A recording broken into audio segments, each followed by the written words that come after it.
Actually, recording. So basically, we'll just like I would have some questions and you'd answer, and then we'll upload it on our YouTube channel, and our members can watch and kind of like learn from you.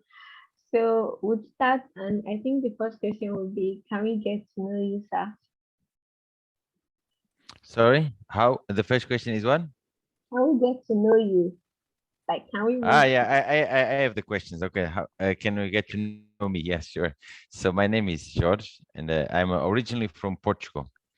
I'm a Portuguese. That's not my nationality. So I grew up there in Porto, the second city in the country in the north, and did my veterinary school there. And I played handball for team handball. That's my favorite sports when I was growing up.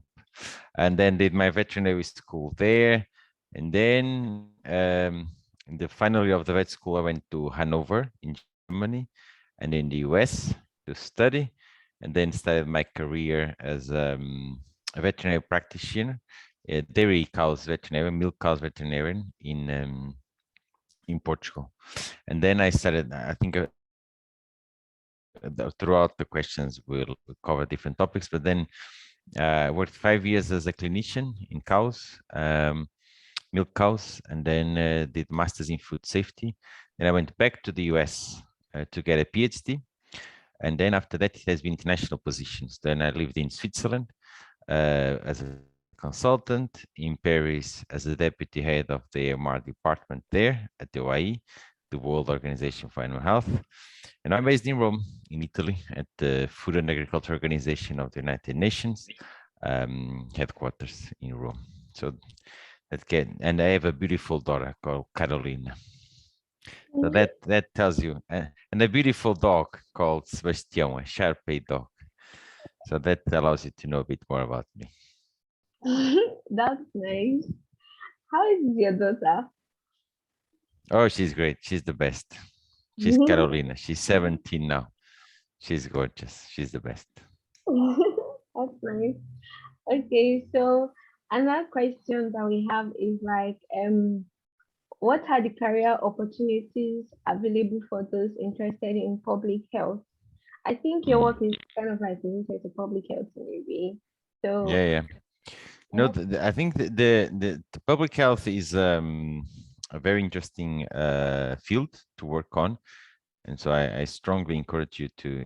It's yeah, it's a very diverse field to work on. So it means that there's lots of different opportunities, especially because usually when in the past and even now the terminology can be a bit confusing because when you speak about public health, most of the times you are speaking about human health, human public health, but in reality there's also veterinary public health. And so when we say public health, it actually means both, as we know, the One Health concept and so on. So that means that if you work on public health, you actually have opportunities in both of the fields related with humans and related with animals in veterinary field. So, and I remember, for example, and public health and food safety are very much interrelated. And so, for example, I remember when I was in veterinary school, I learned that there was a veterinarian employed by a casino. And I was like, how come there's a job opportunity for a veterinarian at a casino? And he or she was responsible for the food safety served in at the casino. And that means that you can also find jobs like this, like say a hotel chain might need someone responsible for the food safety.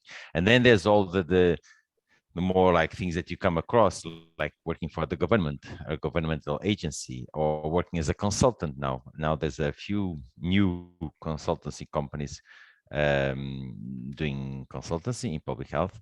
So yeah, there's I think it's there's lots of opportunities, especially if it depends also, and that's just a personal choice. There's no right or wrong. If a person is willing to move internationally, of course, the career opportunities will be bigger or more if you are willing to live abroad from your own home country. But that's a personal choice. So I think that the career opportunities are, and then of course now I work for an international organization, Don't forget that you have the national authorities, national companies, and also the international field to work on. So that's the good news. There's lots of opportunities out there. Okay, so what made you interested in veterinary medicine? Well, I was the classical child that loved animals. So I had everything that I could, dogs and cats and birds and tortoises and aquarium, rabbits, and that's the classical scenario that people say, why did you become a veterinarian? Because I loved animals and I still do. So that's the passion to be with the animals and to treat animals. And then my parents are both from rural towns, small towns, countryside towns. So I was fascinated by this interaction with the food production and going to the country and the small villages and so on. So that's what I was interested in. With this said, it depends on the sea, but now I'm doing something completely different. So it is very important when someone asks me, well, I like animals, should I be a veterinarian? And I said, if you just like animals, you should have animals. If you like to treat animals, then perhaps you can consider being a veterinarian. Those are two different things. So that's something to keep in mind when people are interested in veterinary medicine. I think it's a beautiful career with lots of different paths that you can take. So yeah, I'm a very happy and proud and veterinarian. That's nice to hear. Okay, then from your LinkedIn profile, I noticed that you are a Fulbright scholar. So could you tell us a bit more about it and like how you applied? Yeah, there's a funny story behind it. So I think that having the Fulbright scholarship was one of the best turning points of my career, my professional life, and then it has also as a personal impact and yeah, turning point of my career and life. And the scholarship it's a very good scholarship, very prestigious, and it allowed me to go to the US.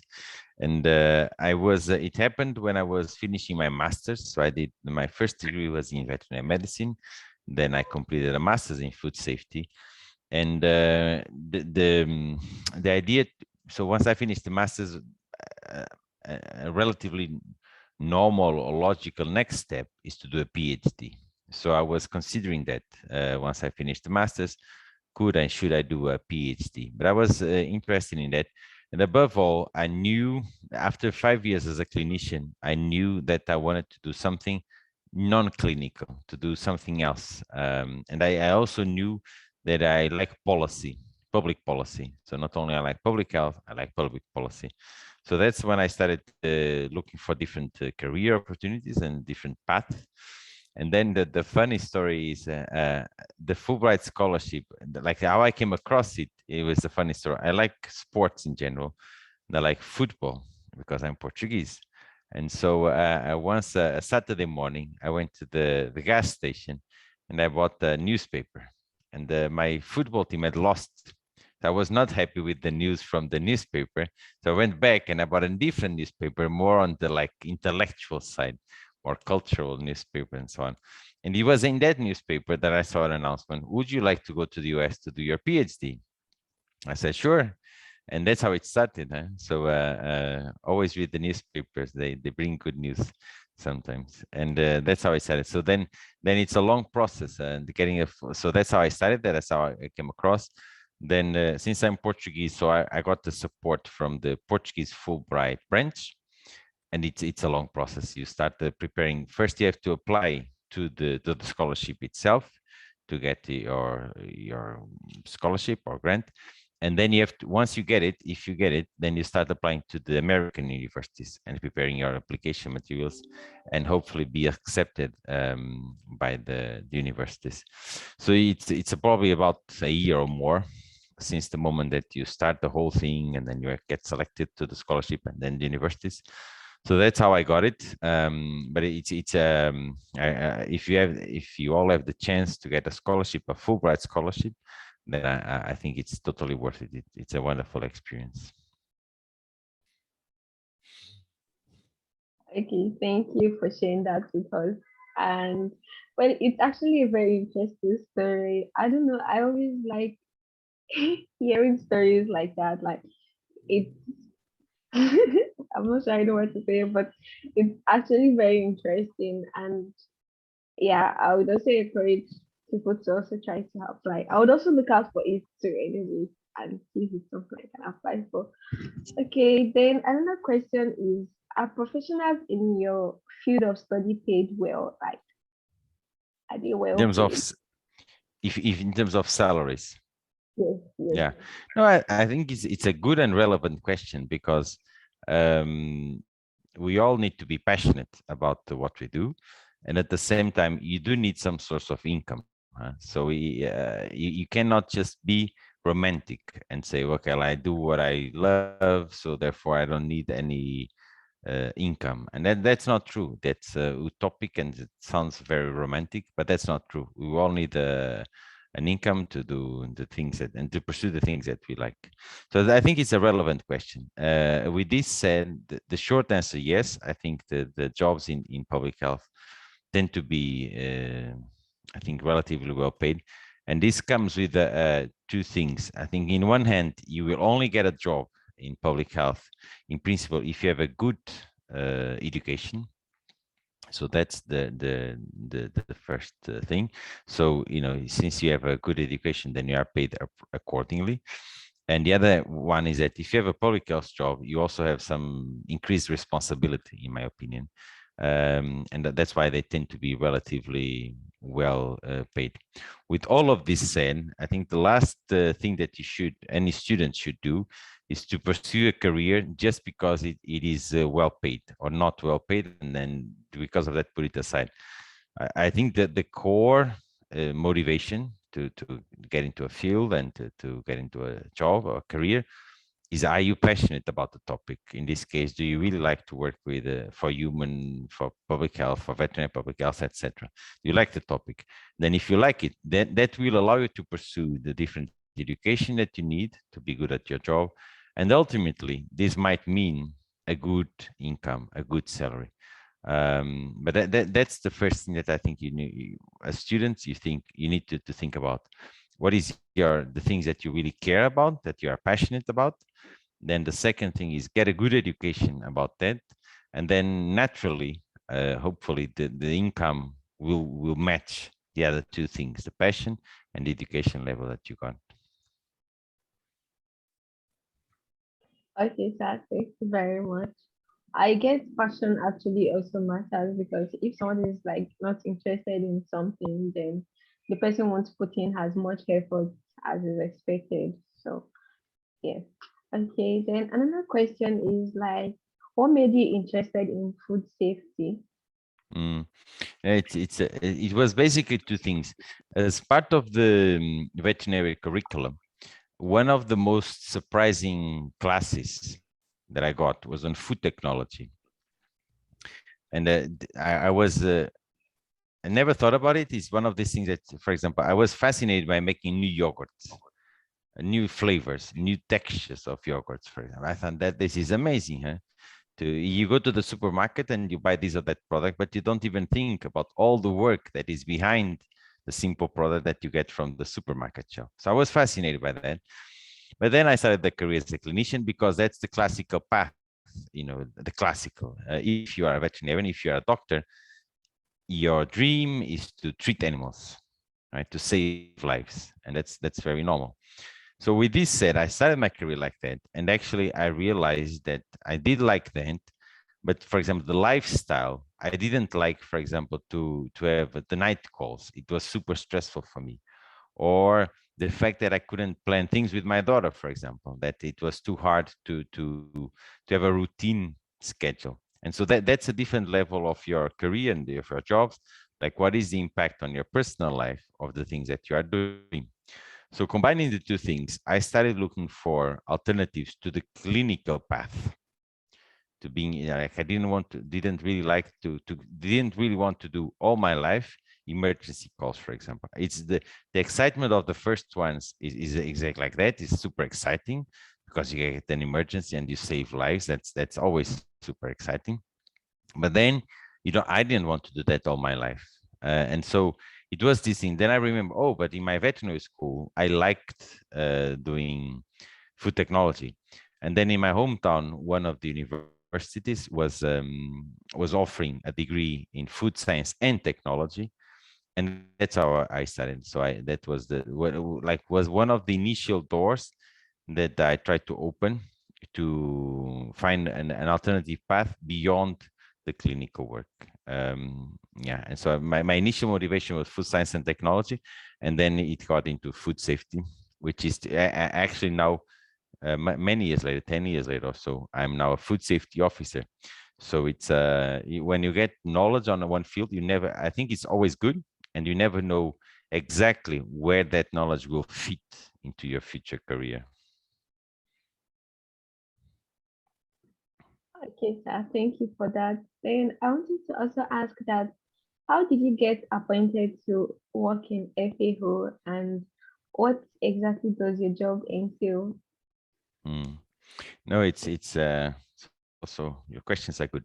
So about FAO, I saw the announcement on a newsletter. It's really important to keep this kind of updates on LinkedIn or on newsletters because these things matter. And so many times, sometimes you get announcements of positions by word of mouth between colleagues. Someone tells, "Oh, this company or this institution is recruiting for this or that." But in this case, I saw the position in a newsletter, and I thought, "Oh, this seems very interesting." And so I applied. Just like that, I started the whole process. And again, like yeah, recruitments for international positions, I think tend to be demanding in terms of time, resources, etc. And so that's how I started. And then it's a long process. You have all the different hurdles and written test and oral test and interview to pass. But that's how it started. And then yeah, I think took us several months, and since this moment that you see the announcement until you actually move to the new position. So now I'm a food safety officer here as a staff member at the headquarters in Rome, and I only work on AMR, antimicrobial resistance, in the simplified version, resistance to antibiotics. So from the food safety perspective, but then we work across divisions. So it's in a nutshell, that's it. That's what I do is working on issues related with resistance to antimicrobials or antibiotics, if you want to simplify it, mostly from the food safety perspective, but also others like animal health or even plant health, environmental health, in collaboration with colleagues from other teams and divisions. Okay, sir. Thank you, sir. And I wanted to say that I didn't know, I'm kind of like not aware that FAO actually has like a newsletter. But maybe after this interview, I will try to check it out and see if I can really sign up or something like that for it. I just posted it in my LinkedIn, so you can find it there, the last issue of the newsletter. Okay, okay. I'll definitely check that out. Thank you, sir. Okay, then on to has that what advice do you have for anyone that will be interested in working in FAO in the future? Mm, good.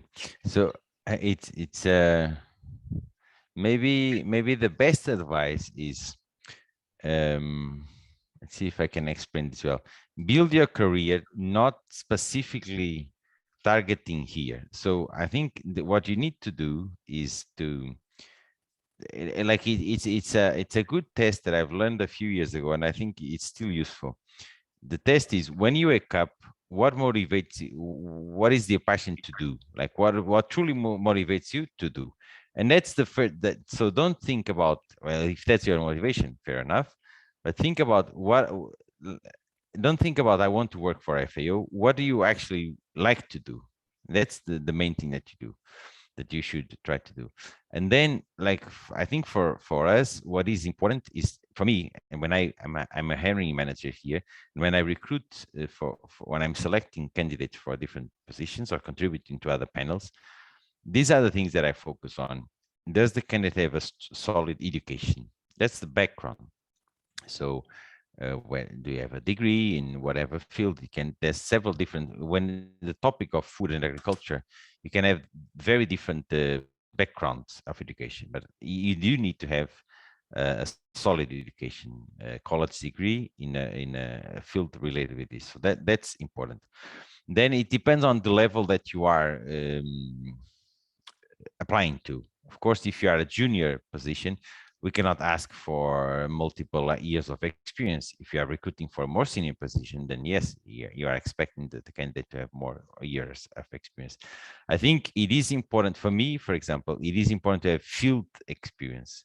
So I don't think it's ideal to start your career at the headquarters level. But this is just my personal opinion. I think it's very important to know the field, to work at the country level, to work at the national level, to work at the regional level, to work with different organizations.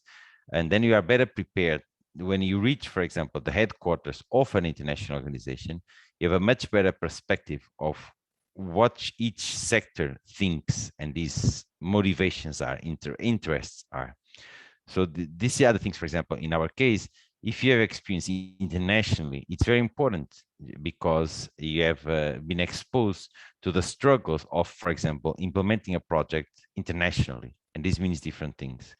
So yeah, these are the kind of things that I think you should have in mind. Like, okay, maybe your overall dream is to work for an international organization, to work for international United Nations, and like, okay, this is in the back burner. But before that, think about what makes you a good professional.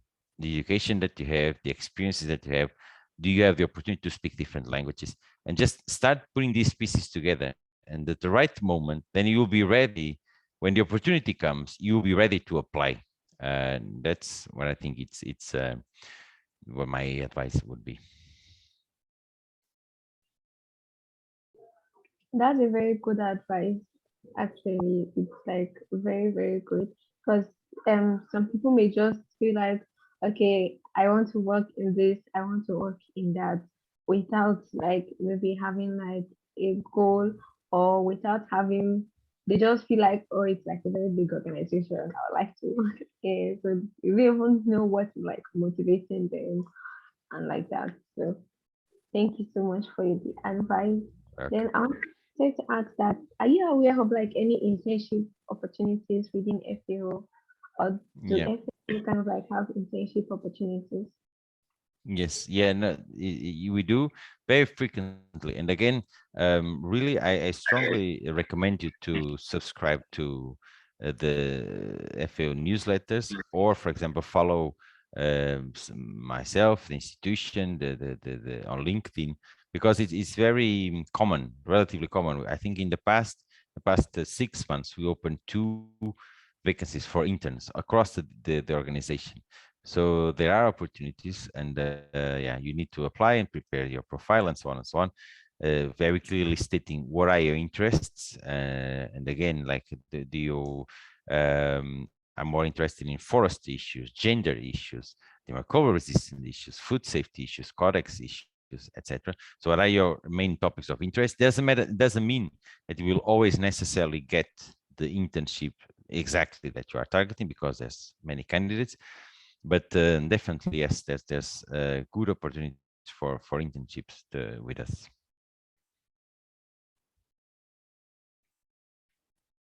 Okay, thank you very much. I really would, after this, I would definitely go to LinkedIn, and yeah. I'm one of your connections anyways, and I think I've noticed you posting things that are related to um FAO. So yes. Yeah, it's a good way to be informed. Okay, I think that is like all the questions I have.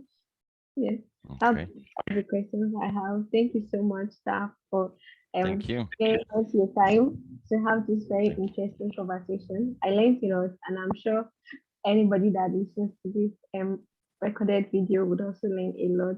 So finally, I want to kind of like ask that, what advice do you have for veterinary students that are still in school, and like just and advice.